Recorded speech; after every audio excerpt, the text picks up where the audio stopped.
నమస్తే వార్తలకి స్వాగతం. వివరాల్లోకి వెళితే అల్లూరి సీతారామరాజు జయంతి సందర్భంగా ఆయన చిత్రపటానికి పూలమాల వేసి ముఖ్యమంత్రి నారా చంద్రబాబు నాయుడు నివాళులర్పించారు.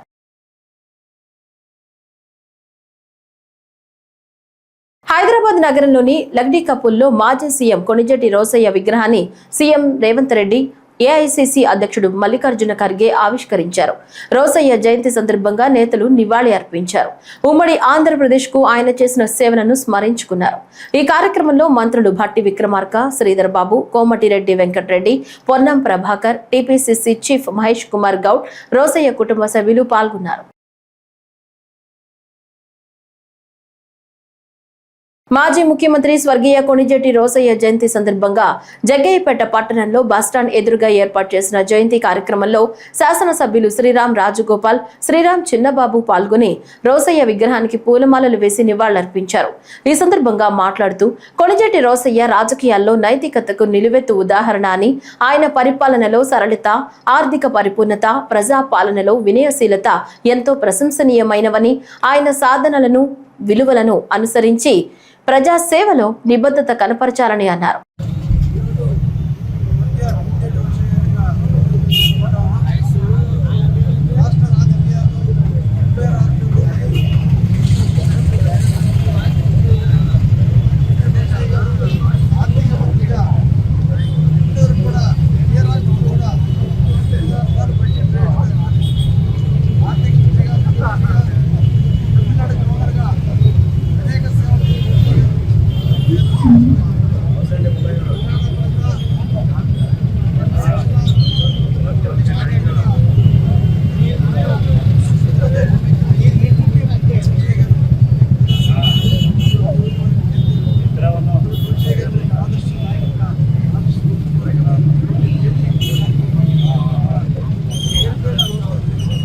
విద్యుత్ ఉప కేంద్రంలో ఎస్ఈ సాల్మన్ రాజు ఆధ్వర్యంలో మన్యం వీరుడు అల్లూరి సీతారామరాజు 128వ జయంతిని వేడుకగా నిర్వహించారు.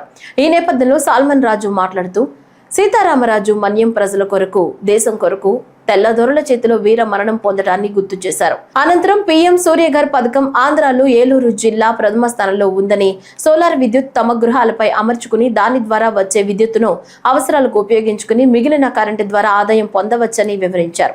ఈ కార్యక్రమంలో technical DE Radhakrishna, Jangareddygudem DE Peer Ahmed Khan, AE Srinivas Varma, computer operator Nageswara Rao సిబ్బంది పాల్గొన్నారు. అంటే ప్రతి మధ్యతరగతి ప్రజలు ప్రతి నెల కూడా ఎంతో కొంత ఆదాయం సంపాదించుకునే రకంగా ఒక కేంద్ర ప్రభుత్వం, రాష్ట్ర ప్రభుత్వం సహకారంతో ఒక వినూత్నమైన పథకాన్ని ప్రవేశపెట్టడం జరిగింది. అదే పిఎం సూర్యఘర్ అంటున్నాం. పిఎం సూర్యఘర్ అంటే సాధారణంగా మనం ఏంటి, స్విచ్ చేస్తే బల్బు వెలుగుతుంది. కానీ ఈ సోలార్లు ఏంటంటే సూర్యుడు వస్తే కరెంట్ ఉత్పత్తి అవుతుంది. అంటే రివర్స్ అనమాట. మనం స్విచ్ చేసామనుకోండి బల్బు వెలుగుతుంది.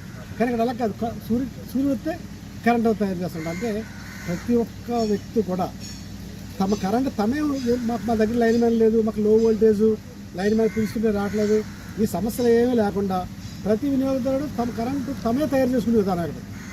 అంటే ప్రతి ఇంట్లో కూడా ఒక విద్యుత్ తయారయ్యే కేంద్రాన్ని పెట్టడమే పిఎం సూర్యఘర్.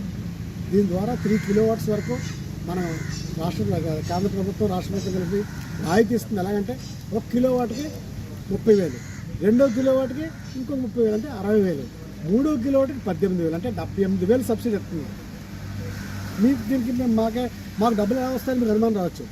1 కిలోవాట్కి సూర్యుడు వస్తే 5 నుంచి 6 యూనిట్లు ఉత్పత్తి అవుతుంది ఒక రోజుకి. అంటే 3 కిలోవాట్కి ఎంత అవుతుంది? 3 5 15, 15 అంటే 30 రోజులు 450 యూనిట్లు ఇలా సూర్యుడి ద్వారా యూనిట్లు కరెంట్ తయారు చేసుకోవచ్చు. ఆ 450 యూనిట్లో మేము 200 యూనిట్లు వాడుకున్నాం సార్ అని అనొచ్చు. ఆ 200 యూనిట్లు వాడుకుంటే మిగిలిన ఎంత ఉంటే ఇంకా 250 యూనిట్లు ఉంటాయి కదా. ఆ మిగిలిన 250 యూనిట్లకి ₹2.09 చెప్పిన మేము మళ్ళీ తిరిగి డబ్బులు ఇస్తాం. అంటే ప్రతి ఒక్క మధ్యతరగతి ప్రజలు ఒక ఆదాయ వనరుగా ఉండటం కోసం రాష్ట్ర ప్రభుత్వం, కేంద్ర ప్రభుత్వం కలిసి పిఎం సూర్యఘర్ అనేది స్కీమ్ పెట్టడం జరిగింది. ఇది చాలా బృహత్తర కార్యక్రమం. ఇప్పుడు ఏలూరు జిల్లా రాష్ట్రంలోనే ముందు ప్రస్తుతానికి 2250 పిఎం సూర్యఘర్ యూనిట్స్ రిలీజ్ చేసి, సిక్రెట్ చేసి రాష్ట్రంలోనే ప్రథమ స్థానంలో ఉంది ఏజెన్సీ. కాసు మహేష్ రెడ్డి తన పార్టీ కార్యాలయంలో సమావేశం ఏర్పాటు చేశారు. ఈ సందర్భంగా మాట్లాడుతూ కూటమి సర్కారుపై మాజీ ఎమ్మెల్యే కాసు మహేష్ రెడ్డి సంచలన వ్యాఖ్యలు చేశారు. ఒక్క సంవత్సరంలోనే ఆంధ్రప్రదేశ్ మీద 1,60,000 కోట్లు అప్పు చేసి చంద్రబాబు నాయుడు రికార్డు సృష్టించారన్నారు. అందుకే వైసీపీ తరపున కూటమి ప్రభుత్వానికి శుభాకాంక్షలు తెలియజేస్తున్నామని అన్నారు. గతంలో 5 సంవత్సరాల మీద జగన్ ప్రభుత్వం ఇంత అప్పు చేయలేదని, ఒక్క సంవత్సరంలోనే ఇంత అప్పు ఎందుకు చేశారని, ఎవరి జేబులు నింపుకోవడానికి ఇంత అప్పు అని అన్నారు. ఎమర్జెన్సీని తలపించేలా చంద్రబాబు పాలన ఉందని ఆరోపించారు. ప్రజలకు ఇచ్చిన హామీలు నెరవేర్చాలని డిమాండ్ చేశారు. ఆంధ్ర రాష్ట్రంలో చంద్రబాబు నాయుడు గారి నాయకత్వంలో నడుస్తున్న కూటమి ప్రభుత్వానికి శుభాకాంక్షలు తెలియజేయాలి. మీరుంటుంది వాస్తవే, శుభాకాంక్షలు తెలియజేయాలి. ఒక్క సంవత్సరంలోనే ఆంధ్రప్రదేశ్ మీద 1,60,000 కోట్ల అప్పు చేసి రికార్డు సృష్టించింది ఈ ప్రభుత్వం. అందుకనే శుభాకాంక్షలు తెలియజేస్తున్నాం. మరి గతంలో జగన్మోహన్ రెడ్డి గారు 5 సంవత్సరాలలో 3,30,000 కోట్లు, అంటే సంవత్సరానికి సగటు 65 నుంచి 66,000 కోట్లు అప్పు చేసి సంక్షేమం, అభివృద్ధి, పాలనా సౌలభ్యం అనేక కార్యక్రమాలు చేపడితే ఒకే ఒక్క సంవత్సరంలోనే మరి 1,60,000 కోట్లు అప్పు చేసింది ప్రభుత్వం. అలాగే తెలుగుదేశం వారు అంటున్నట్టు గ్లోబల్ ఛానల్స్ ప్రచారం చేస్తున్నట్టు వాళ్ళ అనుబంధ సంస్థలు ఖచ్చితంగా ఆంధ్ర రాష్ట్రం స్విట్జర్లాండ్ అవుతుంది. ఇట్లాగే మనం అప్పు చేసుకుంటూ పోతే ప్రతి సంవత్సరం వాతావరణంలో పెనుమార్పులు వచ్చి ఈ ఆంధ్ర రాష్ట్రంలో స్విట్జర్లాండ్ లాగా మంచు కురిసినా ఆశ్చర్యపోకర్లేదు, ఆ మంచులో మన పిల్లలు ఆడుకున్నా ఆశ్చర్యపోకర్లేదు. వాళ్ళ ఇష్టం, వాళ్ళు చెప్పేది ఇనక తప్పదు. కాబట్టి అసలు వింటుంటేనే విడ్డూరంగా ఉంటుంది. జగన్మోహన్ రెడ్డి గారు ఆ రోజు కోవిడ్ అనే మహమ్మారి వచ్చి యావత్ ప్రపంచమే కుదేలైతే అమెరికా వంటి దేశమే తమ పౌరులకి డాలర్లు, కొన్ని లక్షల రూపాయల డాలర్ రూపంలో ఇవ్వటం జరిగింది. అలాగే జగన్మోహన్ రెడ్డి గారు కూడా 5 ఏళ్లు ఇచ్చిన మాట నిలబెట్టుకుంటూ కోవిడ్ వల్ల ఎవరు ఇబ్బంది పడకూడదని సంక్షేమం, అభివృద్ధి చేసి 3,30,000 కోట్లు అప్పు చేశారు. ఆ రోజు ఏమన్నారు ఈ తెలుగుదేశం అనుబంధ ఛానళ్లు, పత్రికలు? ఆంధ్రప్రదేశ్ శ్రీలంక అవుతుంది అని అన్నారు. ప్రజల్లో అవగాహన కలిగించి రాష్ట్రంలో నాటుసారాను నిర్మూలించేందుకు రాష్ట్ర ప్రభుత్వం నవోదయం కార్యక్రమాన్ని ప్రారంభించిందని, ఈ కార్యక్రమం ద్వారా ప్రత్యేక సదస్సులు, ప్రచార కార్యక్రమాలు నిర్వహించి సమిష్టి కృషితో నాటుసారా రహిత జిల్లా రాష్ట్రం కోసం తీర్చిదిద్దుదామని జిల్లా కలెక్టర్ డాక్టర్ జి. లక్ష్మీషా అన్నారు. జిల్లా ప్రొహిబిషన్ అండ్ ఎక్సైజ్ శాఖ ఆధ్వర్యంలో శుక్రవారం కలెక్టరేట్ ప్రాంగణంలో ఏర్పాటు చేసిన ఇగ్నైట్ సెల్ ను కలెక్టర్ లక్ష్మీషా సందర్శించారు. నవోదయ 2.0 ద్వారా చేపడుతున్న జన జాగృతి కార్యక్రమాల గురించి అడిగి తెలుసుకున్నారు. ఈ సందర్భంగా కలెక్టర్ మాట్లాడుతూ జిల్లాలో మొదటి దశ నవోదయం సత్ఫలితాలు ఇచ్చిందని, ఇదే స్ఫూర్తితో నవోదయం 2.0 ను ప్రారంభించడం జరిగిందని, ఈ కార్యక్రమాన్ని విజయవంతం చేసేందుకు ప్రజా భాగస్వామ్యంతో కృషి చేయాలని సూచించారు. ఉమ్మడి ఆంధ్రప్రదేశ్ మాజీ ముఖ్యమంత్రి కీర్తిశేషులు కొణిజెట్టి రోసయ్య జయంతి కార్యక్రమం విజయవాడ నగరపాలక సంస్థ కార్యాలయం సమీపంలో గల త్రిమూర్తి చౌక్ లో గల కొణిజెట్టి రోసయ్య విగ్రహం వద్ద నిర్వహించారు. ఈ కార్యక్రమంలో పలువురు పాల్గొన్నారు. మాజీ ముఖ్యమంత్రి వర్యులు, మాజీ తమిళనాడుగా గవర్నర్గా పనిచేసిన రాజకీయాల్లో సుదీర్ఘంగా ఈ ఉమ్మడి ఆంధ్ర రాష్ట్రానికి అత్యధికంగా బడ్జెట్ ప్రవేశపెట్టిన ఫైనాన్స్ మినిస్టర్గా పనిచేసిన పెద్దలు కొణిజెట్టి రోసయ్య గారి యొక్క జయంతి సందర్భంగా విజయవాడ పశ్చిమ నియోజకవర్గంలో మా కొనకళ్ళ విద్యాధర గారు, వారి స్నేహితులు, మిత్రబృందం ఆధ్వర్యంలో వారికి ఘనంగా నివాళులు అర్పించడం జరిగింది. ఈ కార్యక్రమానికి మన నగర మేయర్ గారు రాయబారి లక్ష్మి గారు, కార్పొరేటర్స్, వివిధ నాయకులు అందరూ కూడా రావాలి. ముఖ్యంగా ఈరోజు ఈ విగ్రహం ఇక్కడ ఉంది, ఇక్కడ ఈ కార్యక్రమం చేస్తున్నామని చెప్తే అది వైఎస్ జగన్మోహన్ రెడ్డి గారి యొక్క ఆధ్వర్యంలో జరిగింది.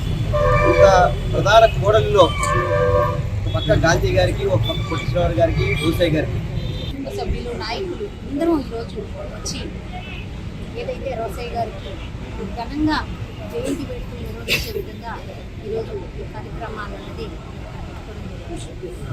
ఉమ్మడి తెలుగు రాష్ట్రాలకి సీఎంగా దిశానిర్దేశం చేసిన ఒక ప్రజ్ఞాశాలి. ఎందుకంటే ఒక ఫైనాన్షియల్ మినిస్టర్గా మనకి ఎంతో తెలుగు రాష్ట్రాలకి ఎంతో సేవలు అందించారు. ఆయన ప్రతిభతో ఆంధ్ర రాష్ట్రాన్ని ఎంతో ముందుకు తీసుకెళ్లిన వ్యక్తి రోసయ్య గారు.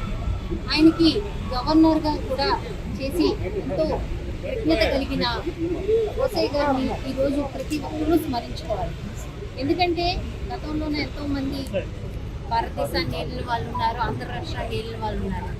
కానీ ఇప్పుడున్న జనరేషన్కి కొత్త గొప్ప తెలిసిన వ్యక్తి అంటే ఈ జనరేషన్కి గత జనరేషన్కి 90s 80s ఉన్న జనరేషన్ తెలిసిన వ్యక్తి రోసయ్య గారు, రాజశేఖర్ రెడ్డి గారు ఇలాంటి మహానాయకులు ఉన్నారు. జోహార్ పొంజేటి రోసయ్య గారు, జోహార్ పొంజేటి రోసయ్య గారు. ఆంధ్ర రాష్ట్ర పరిపాలనకి ముద్దు పేరు రోసయ్య గారు. ఆర్థిక సంస్కరణలతో పాటు ఆర్థిక బడ్జెట్ని 16 సంవత్సరాలు ప్రవేశపెట్టినటువంటి మహామేధావి. ఈ రాష్ట్రంలో ఉన్నటువంటి ప్రభుత్వం ఇప్పుడైనా గుర్తు తెచ్చుకోవాలి. అప్పు లేకుండా రాష్ట్ర బడ్జెట్ని ఇన్ని సంవత్సరాలు తీర్చిదిద్దినటువంటి ఏకైక నాయకుడు రోసయ్య గారు. అలాగే తమిళనాడు గవర్నర్గా, ఉమ్మడి రాష్ట్ర ముఖ్యమంత్రిగా అనేక సేవలు చేసి, అనేక రాష్ట్రంలో అనేక మంత్రిత్వ శాఖలు చేసి, ఎమ్మెల్సీగా, ఎంపీగా, పిసిసి అధ్యక్షుడిగా అనేక పదవులు అలంకరించి ఆ పదవులకే వన్ని తెచ్చినటువంటి మహోన్నతమైన వ్యక్తి పొంజేటి రోసయ్య గారు.